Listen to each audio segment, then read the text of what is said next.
dia mbola amin'ny fifaliana mandrakariva no hafahana miaraka amintsika ao anatin'izao fampahirazana izao. Alohan'ny zavatra rehetra dia hivavaka isika. Jehovandriamanitra iray io, tsapanay tokoa ny famondram-ponao lehibe sy ny fitiavanao amin'ny fiarovanao anay, ary tsy vitan'ny tenanay fotsiny fa niditra an-tsehatra ianao, na teo anivon'ny fiangonana na teo anivon'ny firenena, manoloana ny toe-javatra sarotra tsy maintsy nandalovana. Marina tokoa ny tenin'ny mpanompoana hoe tsy manao na inona na inona Jehova tompo raha tsy efa milaza ny heviny amin'ny mpaminany mpanompony. Inona moa ny zavatra tsy efa nambaranao, kanefa matetika hodinay tsity zany, fa mbola miezaka mandrakariva izay hiezaka amin'ny herin'ny tenanay. Matetika mila andany sitraponao, mononmonina mandrakariva, kanefa ianao tsy mba mandringana fa miala nenina mamerina anay ho amin'ny laoniny. Teo zavatra rehetra mitranga, tsy misy zavatra tsy efa nambaranao, ary nanambara ny sitraponao ianao, nitaona ny olonao ianao hiverina miankatahanay Jehovandriamanitra iray io, mba hiasa mikery ianao hanazava ny fomba mampanahy ny isam-batan'olona, mba hahatonga azy andeha araka ny famarinana araka izay takianao, tahaka ny zanak'Israely raha vao niainga tao amin'ny tany Egypta. Dia mitenena Jehova fa mihaino mpanomponao amin'ny anaranao Jesosy, amen. Fa ny miarabantsika amin'ny anaran'i Jesosy, manonona ny fahasoavana sy ny fiadanan'ny tompo amintsika mandrakariva. Miresaka pasika mandrakariva tsika, misy akony lehibe eo amin'ny fiainan'ny zanak'Israely sy eo amin'ny fiainan'ny zanak'olombelona kristiana ty zao tontolo zao ty, ny pasika, satria ny pasika dia fanehoan'Andriamanitra ny fitiavana lehibe ho an'izao tontolo zao. Tany amin'ny testamenta taloha moa tsy ho takatry ny zanak'Israely, tsy ho takatry ny zanak'olombelona mihitsy raha tonga dia zava-panahy no nambaran'Andriamanitra, fa tsy maintsy nazavainy tamin'ny fomba mahazatra ny olona, fomba fiainan'ny olona tanjona tiany kendrena. Indraindray ohatran'ny zavatra ara-baky teny sarotra-takariny zany ny mandinika ny testamenta taloha, kanefa ny tanjona kendren'Andriamanitra dia mba anakaratsika ny zavatra kendren'Andriamanitra sy ny zava-panahy ao ambadika ireny zavatra ara-baky teny izay no tandremany ireny. Tsy ny pasika fotsiny ihany fa saiky ny ankamaroany ny lalàna, ny didiny fitsipika, ny ankamaroany ny fanompoam-pivavahana izay tanterahana, dia misy zavatra tsy takatry ny olona mandrakariva, anika lasa fomba-pivavahana fotsiny, tsy miteraka fankatoavana, ary raisin'ny olona ny vilana ny soratra masina. Raha mandinika fotsiny tsika ny pasika, zanak'ondry tsy misy kilemo ny vonoina tany, tena ara-baky teny mihitsy kanefa mitondra fanafahana ho an'ny zanak'Israely. Tsy ilay zanak'ondry tsy misy kilemo ny zava-dehibe, fa ny zava-miafina ao ambadika ilay zanak'ondry tsy misy kilemo. Ary izay ilay Andriamanitra mampianatra, natao hitan'ny maso, satria raha mitondra n'izany zanak'ondry izany ny zanak'Israely, ary baikon'i Jehova zany ao anatin'ny lalàna napetraka tany amin'ny testamenta taloha, dia izay tsara indrindra, izay matavy indrindra, ary zanak'ondry nalaina tamin'ny ondry izay nompiany ny zanak'Israely, le tena tsy fo indrindra zany takian'Andriamanitra atolotra mba atao fanatitra, hosorona. Ary matetika moa ireny dia fanatitra noho ny ota mba handraisana fanadiovana, famelan-keloka, azahoana fanafahana. Tamin'ny andron'ny Abrahama dia efa naseho zany raha ny zanan'Andriamanitra toetra ny i Abrahama. efa antitra izy vo nahazo zaza, ary anisan'ny taraina teo anatrehan'i Jehova mihitsy izy, satria nahavory areny izy.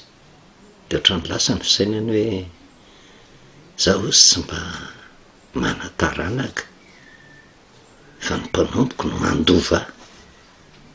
Naharitra niaraka tamin'Andriamanitra izy, ary le faharetana nititsika ampitaina ao anatin'izao lesona izao zay misy fifandraisany amin'ny andro Pasika sy le teny zay efa fantatritsika loatra hatramin'ny voalohan'ny taona, de ny Isaia 40, ny 12, naharitra niaraka tamin'Andriamanitra. I Abrahama tsy nomonomonona tamin'i Jehova mihitsy hoe ianao no naniraka kanefa tsy mba nitahy ahy mihitsy, tsy nomenao zanaka, fa Jehova no nanome toky azy hoe niateraka ao nandovanao. Ary nisy fahagagana tsy napozina teo amin'ny fiainany, satria efa nahatratra 70 taona ry Abrahama, i vadiny Abrahama efa nananika ny 100 taona i Abrahama, zay vo nitoejaza ary tsy nino mihitsy ny vadiny, de nahazo zaza izy. Kanefa rehefa lehibe le zaza, ny teny nambaran'i Jehova taminy, mento ny zanakao sy de le tianao, le lahy tokanao atery ho fanatitra ho ahy. Any amin'ny tendrombohitra zay atoroko anao. Tsy nisy fifaliana tamin'ny Abrahama teo anatrehan'izany, ary niza zanak'olombelona angamba raha ohatra tenenina hoe zanakao atolory ho fanatitra ho an'Andriamanitra, tsy misy. De tena faly afa nataoko fanatitra ny zanako, fanatitra ho vonoina, alatsa-drà. Nalahelo Abrahama, ary tsy vitany hoe tonga fotsiny le teny fa mbola lalana atelona miala ao amin'ny toerana misy azy no hitondrana ny zanany mba hatao fanatitra ho an'i Jehova. Tsy nisalasala izy natao ary miala helony, satria fantany fa Jehova no miteny, de nankatoaviny zany. Kanefa ny zan'Andriamanitra teotrisy teo anatrehan'izay, inona nefa ny zavatra mitranga rehefa tonga ny vanim-potoana hamono ny Isaka zany i Abrahama, de nisy anjely nirahan'Andriamanitra hoe aza manintsitra ny tananao am'zaza ry Abrahama, fa fantatr'Andriamanitra fa tena matahotra azy ianao. Faly Abrahama teo anatrehan'izay, le fasahiana tamin'ny fankatoavana ny zavatra tsy nankasitrahany, todika izy rehefa aveo nahita ondry lahy ngeza be voasaringotry ny ala, na alainy le ondry lahy. De inona ataony fanatitra ho an'i Jehova? Lasa sorona ho an'i Jehova. Zavatra mafy tahaka an'izany no andrasan'Andriamanitra. Kanefa tamin'ny zanak'Israely, zanak'ondry, le fananana, le tsy fohy, nitakiana atolotra. Entina ilazana amintsika hoe misy zavatra takian'Andriamanitra rehefa te hanaraka azy, tsy keny ny saina, tsy keny ny nofo, kanefa tsy maintsy ankatoavina. Zay natao hoe finoana. Fa raha manam-pasahiana ny olona ankatoa ny tenin'i Jehova, de tahaka ny Abrahama valim-bavaka goavana be ange le ondry lahy hitany, nitondra avitra ho an'ny zanany. De torak'izany keo ny zanak'Israely tamin'ny andro Pasika, valim-bavaka goavana be, fa foizana n'ilay zanak'ondry, natolotra. Kanefa zava-banana naseho tamin'izany any amin'ny testamenta taloha, arabaka teny mba ho fantatra, satria ngamitsika mahatsikaritra raha mamerina kely hoe ny zanak'Israely ozy de ny fiangonana no hamono ny zanak'ondry. Ary misy antony zay, satria ondry tena tianao ianao ny tompony, ianao nefa mitomponatoka amin'ny famonoana azy. Tsy hoe tena raha mitanjona an-kendren'i Jehova zany, saika tsy tiako vonoana le izy fa Jehova no miteny, fa mitanjona an-kendren'i Jehova atao anatin'izay, de mba hahatonga saina ny zanak'Israely hoe mahatonga maty le zanak'ondry latsa-drà, de ny hahatonga azy eritreritra hoe tomponantoka amin'ny fahafatesan'le zanak'ondry izy. kanefa ilay zanak'ondry tsy misy klema zay le tenentsika hoe tandindona ny zava-panao ambadika, tandindony Jesosy Kristy amin'izay taty amin'ny testamenta taloha vaovao, ary tamin'izany tao amin'ny andro paska ny nahafatesany izy le zanak'ondrin'Andriamanitra o zay manaisotra ny fahotany ty izao tontolo izao ty, izay le zava-panahy mba ho tsapan'ny olona. De ny zavatra tary amin'ny exodosy any no miverina tamin'ny andron'i Jesosy, satria tsy arak'izay eritreretin'ny olona marina fa ny miaramila romanina zay nifeny tany sy ny fanjakana tamin'izany vanim-potoana izany no nanome baiko mba hamonoana an'i Jesosy, kanefa tsy etraketrany fa miezaka ary Pilato tamin'izany vanim-potoana izany nananatra ny jiosy ny mpivavaka tamin'izany vanim-potoana izany hoe aloha alefako Jesosy fa tsy hitako izay elony fa nipisorona be, londohan'ny mpisorona ny mpivavaka tamin'izany vanim-potoana izany zay mieritreritra fa manany marina no name fony vahoaka mba hamono an' Jesosy, zany hoe ny mpivavaka mihitsy zany ny tomponatoka amin'ny famonoana an' Jesosy Kristy. Ary zay toe-javatra zay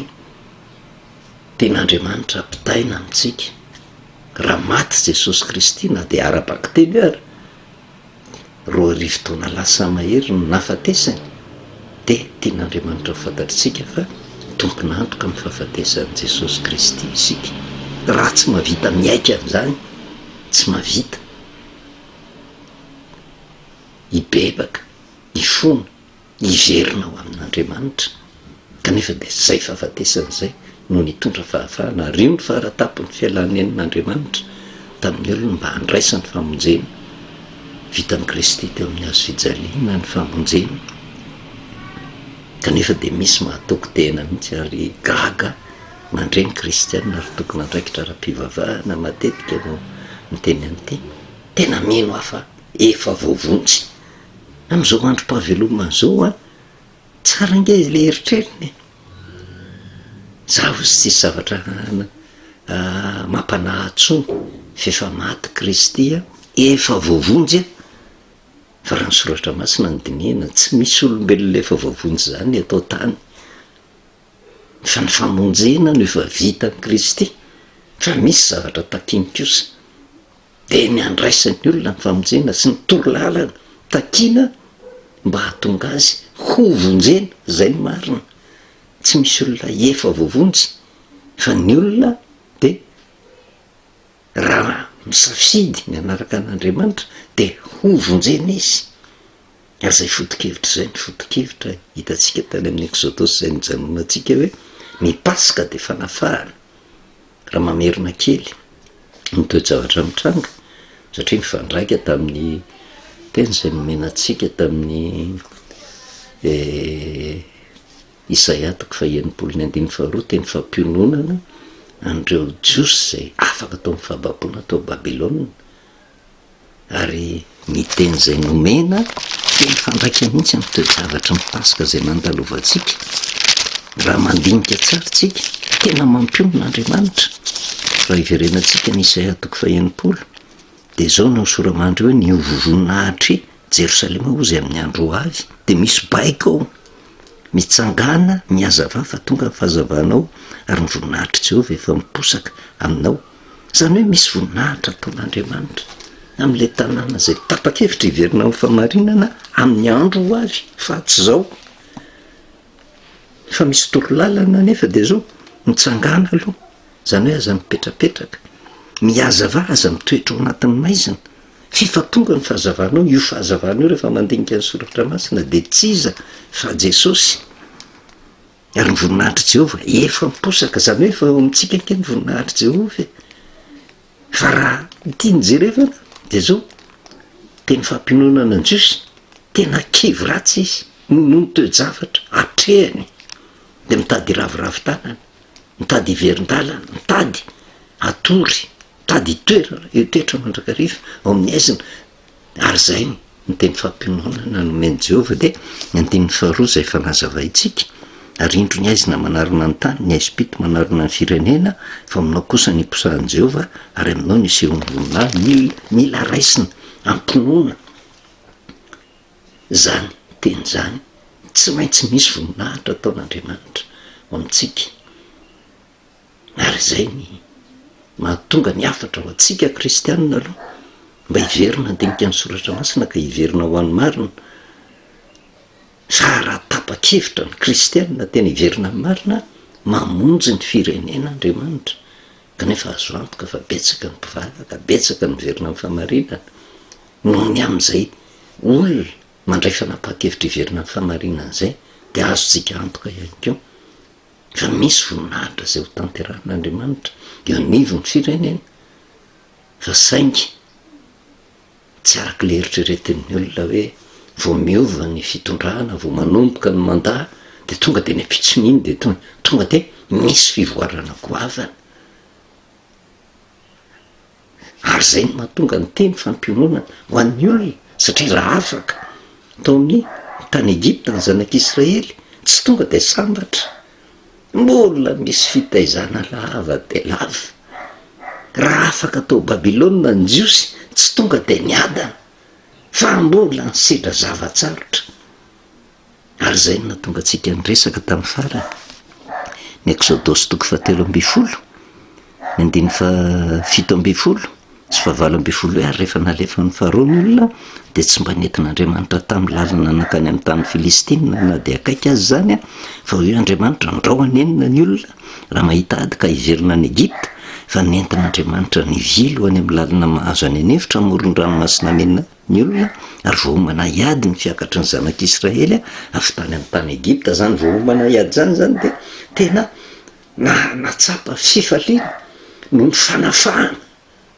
dia tena navitribitrika mihitsy ny ainga avy amin'ny tany Egipta ary le tany Egipta io le tany toerany aizina ny Egipta tandindo nyity zao tontolo zao ty aizina ny mandrakotra nyity zao tontolo zao ty fifanazavaintsika hoe aizim-pito mandrakotra ny firenena dia firenena zay apahany kely eo amin'ity zao tontolo zao ity kanefa rehefa jerevana le firenena raha mivoalaza ny soratra masina dia manambara ny zanak'Israely zany hoe ampahany kely tao amin'ny tany Egipta le Israely le olom-bofidin'Andriamanitra kanefa tao no misy aizim-pito rehefa nazavaintsika hoe nitoetra tao anatin'ny aizim-pito ireo nanadino an' Jehova zay nampieritrretana antsika hoe ohatrany malasa fisainana ange mieritreritra 300 taona ve dia tsy nirarahan'Andriamanitra inona natao hoe tsy nirarahan'Andriamanitra dia zao tena manitsaka any amban'ny faladia ny famarinan'Andriamanitra kanefa raha mitodika tsika amintsika maha-kristianina raha nijery ny Paska fotsiny dia nindresaka tsika ny Paska fa 17 ny volana Nisanina tsy miova ny tenin'Andriamanitra zay nolazain'ny nolotra sy tsy misy ovako fa rehefa jerevana ny kristianina tsy 300 taona nanadino an' Jehova fa amin'arivo taona nanadino an' Jehova satria zany Paska fa 17 ny volana Nisana zany ohatra ny lasa vaovao amin'ny olona fa Paska kristianina ny fomba filaza azy ta ohatra ny mivavaka kanefa tsy araka ny soratra masina ndikan'izany manitsaka ny famarinana eo ambany faladiany ary zany rehetrarehetra zany mahatonga loza zany kanefa dia maty Jesosy ary araka ny resahantsika tamin'ny farany dia tena ara-paintsika vita Paska satria na Paska fa 17 ny volana Nisanina tamin'ny 25 marsa teo na Paska kristianina tamin'ny 31 marsa teo na le Paska zao tontolo zao le mifaly fotsiny dia misy zavatra iraisany dia noho ny amin'i Jesosy nisy iny Paska fa ny didin'Andriamanitra tsy miova kanefa rehefa afaka Paska mety tentsika hoe tena mahatoky ny fivavahana zay ny fikirako Andriamanitra matoa mbola velonay mahamindra fo Andriamanitra fa noho ny amin'izy le zanak'Andriamanitra zay manaisotra ny fahotany ty zao tontolo zao ty dia Jesosy Kristy mahatonga atsika tena velonaina nantandrina ny Paska fa 17 ny volana Nisanitsika nantandrina ny Paska tamin'ny 31 mars sika na mbola nanao zay tiantsika atao ary tsika tamin'ny Paska mahatombola velontsika dia tahaka ny afaka olona afaka daholo angentsika apetraonke ny fanontaniana nga ianao voateritery eo amin'ny fiainanao afaka misafidy ianao afaka mandray fanapahan-kevitra ianao za ndray dia tsy hitandrina an'izany fa 4 volana nisan'zany raha izay ny toetsainao de zavatra azo antoka ataoko mbola velona ianao e na andeha amin'ny médecine ko ny olona mitandrina fa 4 volana nisanina hoe zay mitazona marina fa tena tokony isy loza ho an'retsy olona retsy velona ihany fa tsy azo atao ny mitsara fa tsy takatry ny olona zay le hoe ny famindram-pony Jehova de noho ny am' Jesosy kanefa rehefa mivoaka tao amin'ny tany Egypta ny zanak'Israely vokatra zay pasika zay vao manayady na vitribitrika afaka tamin'ny loza de tahaka an'izany teo tsika rabaina tsy maty fo manaina tafavoaka somatsara fa raha tsika ngeny teo amin'ny toeran'ny zanak'Israely tamin'ny andro pasika tany tena tsy nisy famindram-po zay tsy mitandrina ny pasika de ringana provy tao amin'ny tany Egypta fantatry ny Egyptianina nge zany ary Jehova tsy nisakana ny Egyptianina mihitsy sy hitandrina ny pasika fa raha resy lahatra izy ny amin'ny famarinana ny toriana taminy de tena nanantona ny zanak'Israely de mba niaraka mitandrina ny pasika taminy de tsy nisy loza ny atra taminy fa zay tsy nanaiky de maty ny matorehetra misy fahoriana miditra tao amin'ny ankohonana fa zay nanaiky fa tsika nefa am'izao vanim-potoana zao na manaiky na tsy manaiky afaky satria nahoana tsy zanak'ondry arabaky teny intsony no maty fa Jesosy maty ho an'izao tontolo zao netiny tao aminy zay mety ho valiny tsy fanarahantsika de velonaintsika kanefa raha vao velonaintsika ohatran'izay ditsika ihany no ataotsika tsy sapatsika ny zavatra manaraka ary zay no natonga ny Jehova hoe afaka tao amin'ny tany Egypta tsy tonga de miadana fa lalan-davitra no miandry ary ny fomba nitantanan'i Jehova de hoe misy lalana tena manitsy ny atongavana any amin'ny tany Kanana miala amin'ny tany Egypta ny amin'ny tany Kanana tsy hoe tonga de tonga tany amin'ny tany Kanana mba lay fisaraitsaina an'izay nge 40 taona nyrenireny tany anefitra vao tafiditra any amin'ny tany Kanana be ny ringana teny an-dalana dikan'izay 40 taona nyrenireny tany anefitra zay tao ny fanamboarana fitaizana mba hatonga le zanak'Israely tena ankatoan'i Jehova dikan'izay mila faharetana sy fahatokiana sy fanarahana toromalika vao tafiditra any amin'ny tany Kanana 40 taona 40 taona toraka zany keo ny jiosy raha tafavoaka tao Babilôna raha tafavoaka tao izy faly fa nijerevana rava ny tanàna rava ny tempoly mosarena tanteraka mihitsy fahoriana ny anjady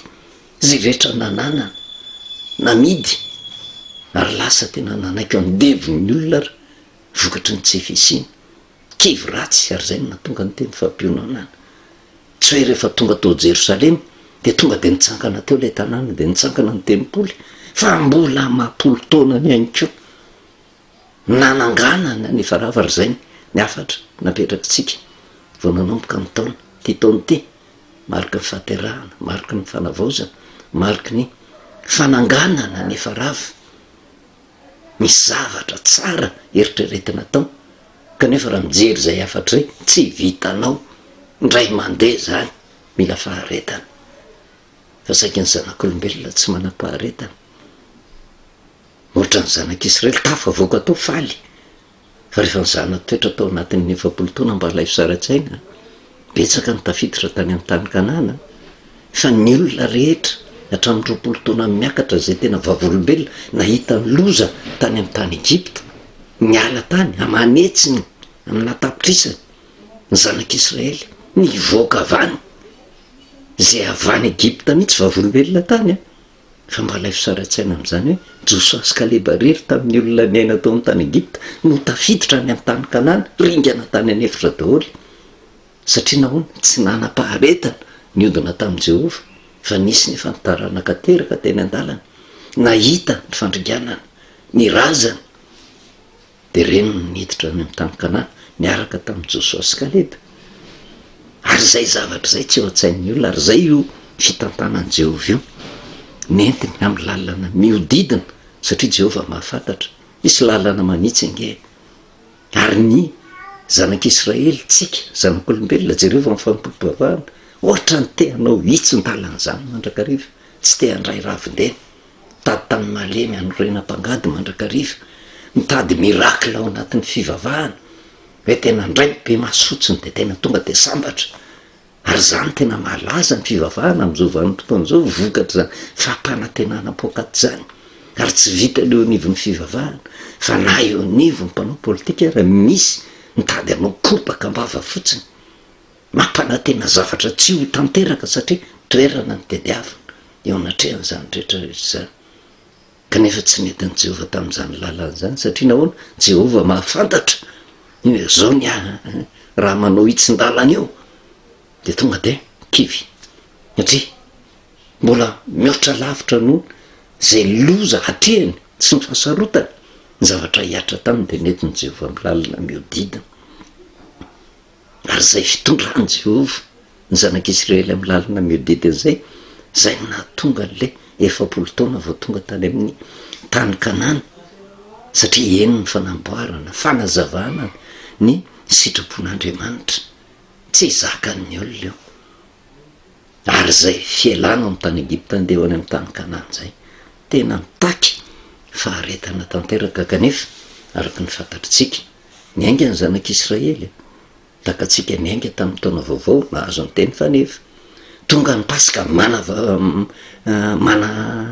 manindry mafy an'izay rehetrarehetra zay, hiainga andeha ho any amin'ny tany Egipta. Midika zany de zao ho any amin'le tany tondra-dronosy tantely, fa tsy azonao eo amin'eo io,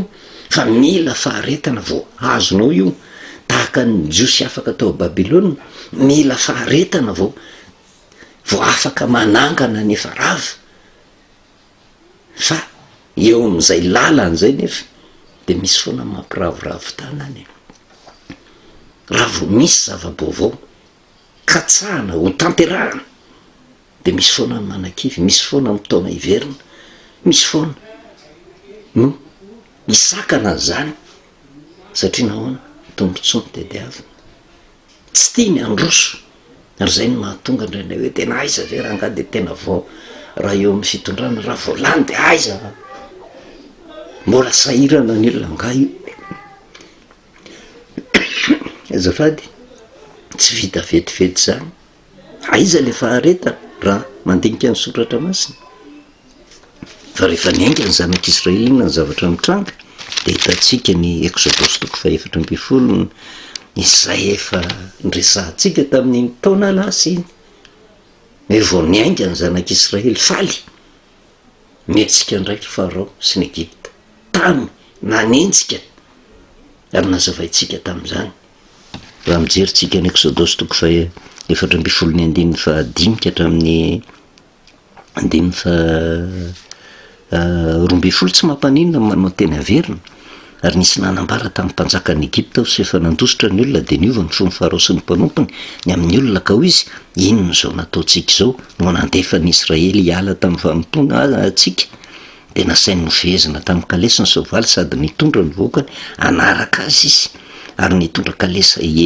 enjato voafantina sy kalesiny Egiptiana rehetra izy, zay samy efa nisy mpiady avy izy rehetra. Ary Jehova nanamafy ny fon'ny Farao mpanjakan'ny Egipta ozy de nanenjika ny zanak'Israely izy na de tamin'ny tanàna hafa aza no mivoahana vao manomboka hivoaka.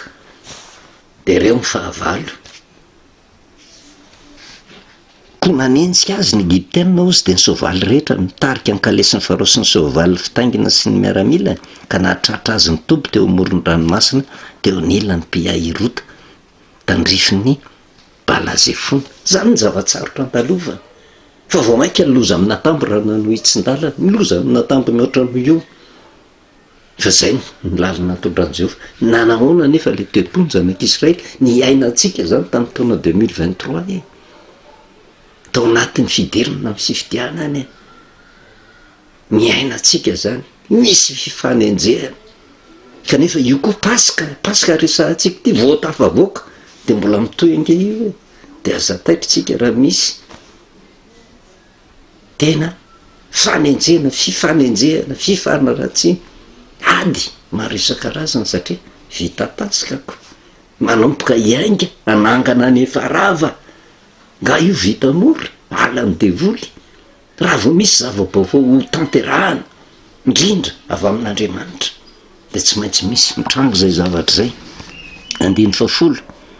ka hatramin'ny 12 ary rehefa be akaiky Faraosy de natompo ny zanak'Israely masony a ka indreo ny Egyptianina tamina nanenjika azy de raiky tahotra indrindra ny zanak'Israely ka nitaraina tamin'i Jehovah ary koa izy tamin'i Mosesy moa tsy nisy fasana vatany Egypta no nentina ho faty aty anefitra izahay nahoana no nanao zany taminay ianao ka nitondranay nivoaka avy tany amin'ny tany Egypta tsy zaova ny tena nolazainay taminao fony tany Egypta hoe aoka zay fa avelao ihany zahay anompo ny Egyptianina fa leonay manompo ny Egyptianina toy zay ho faty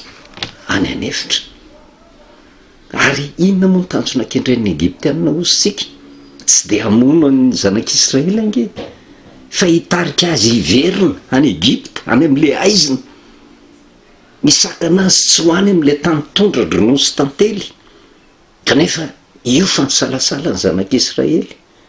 ary Andriamanitra nefa mahafantatra azy de nampahery azy nampionina azy de nameteny fikasana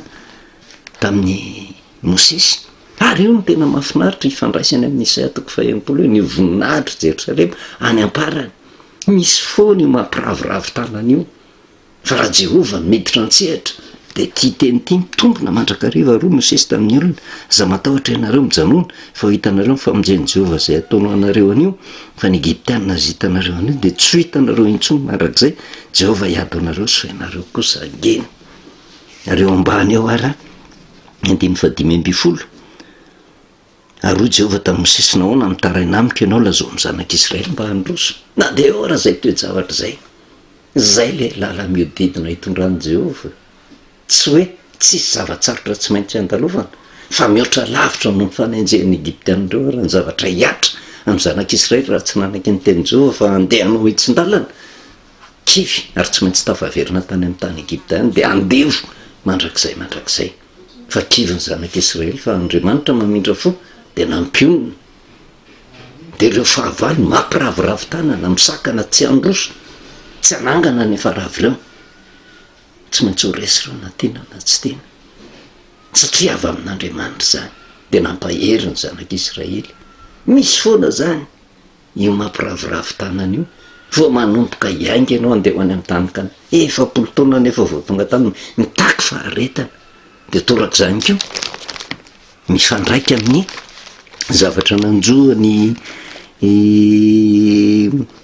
Jiosy afaka tao Babilôna na tonga n'le teny hoe indro ny aizina manarona ny tany ny Ezipito manarona ny fireneny fa aminao kosa ny mposahan'i Jehovah ary aminao misy ny voninahiny tian'Andriamanitra zany atoky ny teny fikasana hoe namafy araha ny zavatra andalovana misy voninahitra tsy maintsy ho azo fa fantatr'Andriamanitra ny ady zay atrehana afaka atao Babilôna ndraiky io Jiosy inona ny zavatra mitranga tonga le mpampiravoravo tanana. Raha mijeritsika ny Nehemia 3 fa tsy ho jerevantsika amin'ny antsipriany moa fa ny afantarantsika an'izany hoe ny fananganana nefa rava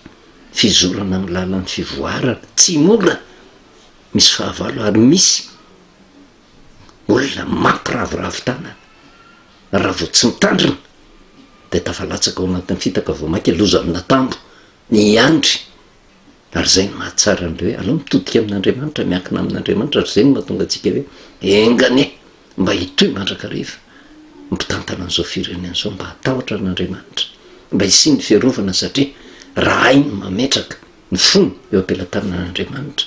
misy fiadanana ho an'ny olona. Nehemia 3 ny 7:30 ka hatramin'ny 5:30 ary rehefa reny sambala osy fa nataonay ny manda efa tonga ao Jerosalema zany reto Jiosy reto anangana nefa rava anangana ny tempolon'i Jehovah ka ty sambaly ty de isan'izay tena be felonana tsy tia ny fandrosoana isakana ny fikasana zay tanterahan'ny reto Jiosy reto kanefa avy amin'Andriamanitra ny fananganana nefa rava rehefa reny sambala osy fa nataonay ny manda de tezitra sady sosotra loatra izy ka ny omeny Jiosy naneso rehefa misy zavabaovao eritreretina atao de fanesona ny mandeha de ozy ny lazainy hoe de niteny teo anatrehan'ny namany sy ny miaramilany Samaria hoe inona no ataon'ireo jiosy osa ireo? Aleo tena va ireo? Avony zavatra atao fanatitra va ireo? Ahatsangana indray andro va ireo? Ahatsangana ny vato avy amin'ny lavenina miavosa va ireo? Ary Tobi Amonita ozy de teo anilan'ny Sambala ka nyteny hoe na de amboao laza ozy miakatra eo amin'izay atsangany de aravany mandavatiny tonga de tena teny ratsy fotsiny zao fanakiviana ny ao anatrehan'izay rehetrarehetra zay mitovy am'le Farao nanenjika ny zanak'Israely. Misy foana ny mampiravoravo tanana. Bokin'ny Ezra sy ny Nehemia moa mitantara ny zavatra nanjo ny jiosy tamin'izany vanim-potoana zany aty amin'ny Ezra toko 4 de jereo efa nge ny zavatra mitrangy ary zay no amarana antsika azy lalana miodidina hitondran'Andriamanitra tsy tonga de eo de mahazo fiadanana fa misehatra zavatsarotra ary zay zavatsarotra sedrain'izay hitaizanany olona anapaharetana lalandavitra avy any amin'ny tany Egypta teo any amin'ny tany Kanana tsy tonga moramora any ianao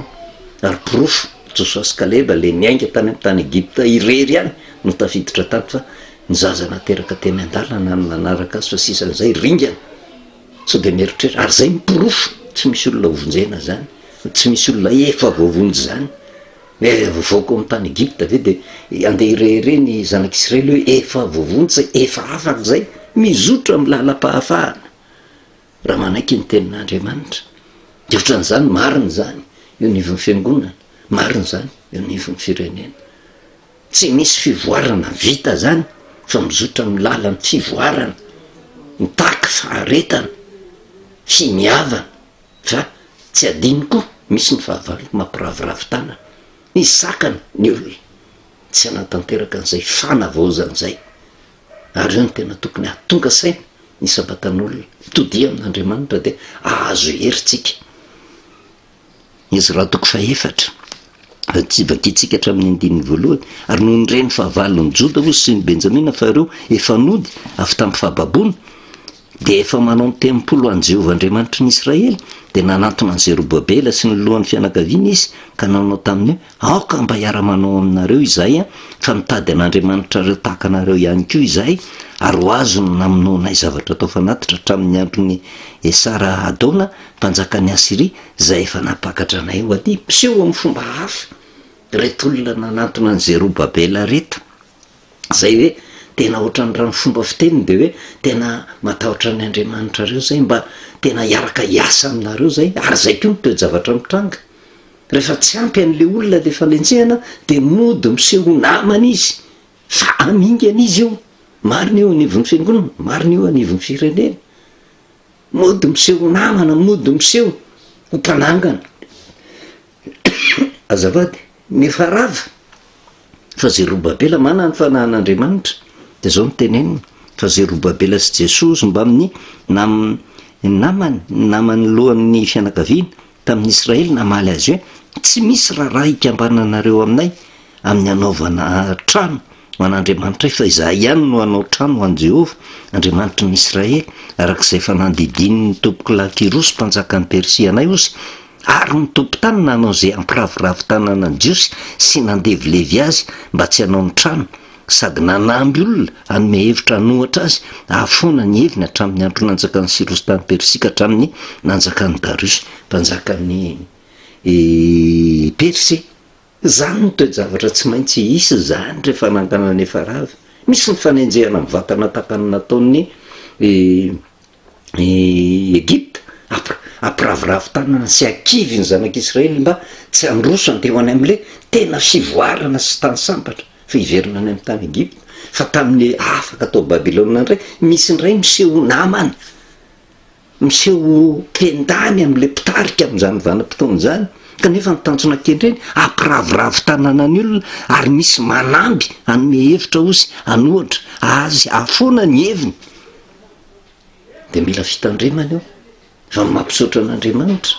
tena sa mipitarika Zerobabela sy Jesosy mba minamany lohan'ny fianakaviana tamin'izany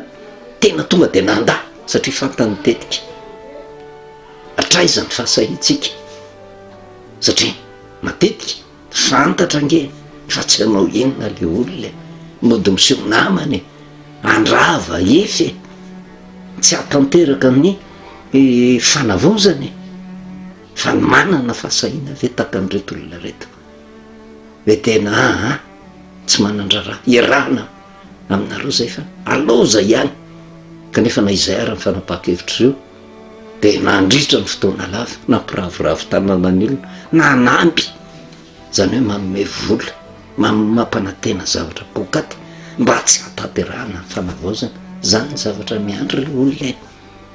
nambaran'Andriamanitra zany mba tsy ho taitritsika fa ina notakian'Andriamanitra mivonona manana faharetana fa ny tenin'Andriamanitra de hoe misy voninahitra amin'ny ho avy araka ny tenintsika hoe zay maharitra ozy ny vadin'andrina fa tsisy zany hoe tena draim-pimaso zany de hiadana ianao mila faharetana mila finiavana amin'ny isam-batan'olona isam-batan'olona mihitsy ny takiana mba tena hivondrona anatanteraka an'izay fanavozana sy fivoaran'izay na ara-pivavahany na eo nivony sehatra ranofo de matoko sy mino fa nan'Andriamanitra anokatra amin'nazom-panahintsika antakaratsika ny sitrapon'Andriamanitra voninahitra n'Andriamanitra reriany hivavantsika sotranao Jehovah-Andriamanitra ray amin'ny tenin'ondray zay noraisina eto amin'ity fampaherezana anay tompo mba tsokivy manoloana ny toejavatra ndalovana misotro ny vidim-piainana miady avetsy averoa fa miao anay ny fanantenana satria anao nefa nyteny fa isy voninahitra de matoko sy mino zay tompo fa tahaka ny rovanao anay na ny firenena mbola aneonao ny voninahitra ao